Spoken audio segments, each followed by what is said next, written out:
Yeah, I'm like, what time is it? Game time. Is this on? I'm Michelle Vito, joined by Marcellus and LZ, and we have got, who is too much sauce on the show today? Too much sauce.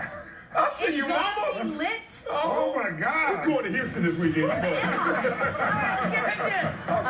escalated quickly. Cavaliers have lost 7 of their last 11 games.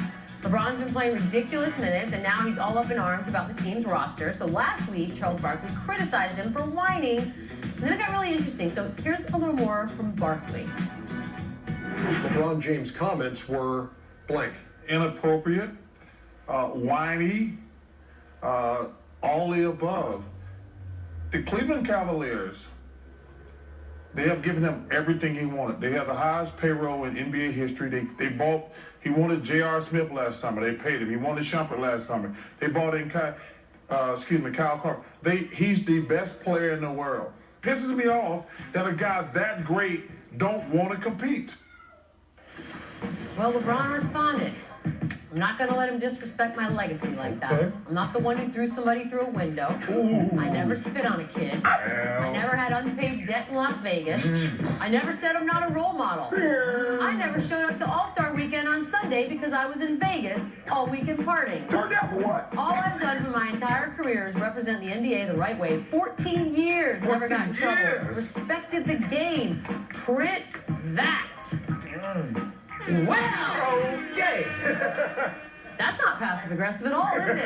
No, it was pretty straight on, but I have to tell you, and I know this is going to sound contrarian, and I'm telling you this not just me being a contrarian. No. Don't do this. Don't ruin this. I just don't think it is as big of a deal as we're making it. And this is why. What? Are you kidding me? If this was a situation where Barkley was still playing and there was an opportunity for them to actually settle some of this on a court or something, then I'm all in. But at the end of the day, what is this? A guy with nothing to prove, talking smack about another guy with really nothing to prove. And even if he has something to prove, he's retired, he can't even prove it now. So to me, it's an interesting story. It's a little gossipy story, but is it really going to impact anything on the court? No, not at all. I think the contention is not where you are, LZ, but the contention is, we know in this business, once I made the conversion to media, I realized that you're supposed to talk about the act, not the actor. And then if you look at Barkley, is he talking about LeBron James, the player, the professional, or the person? It seems like the player.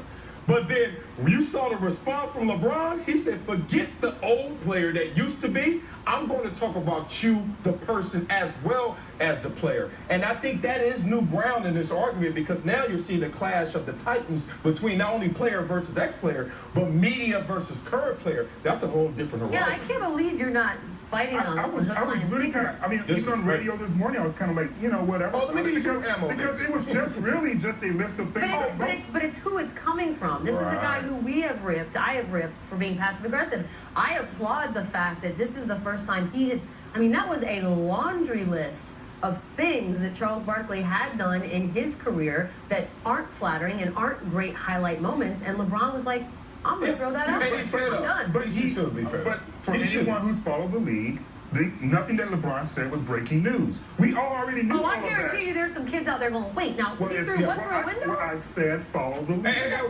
Don't forget, 16, 17, 18-year-old kids, so this is new. And this is not new if you talk about the feud between them. Barkley started this when he called LeBron's move a punk move, going to Miami, and then said he would never be in the top 5. How can you say that in 2010?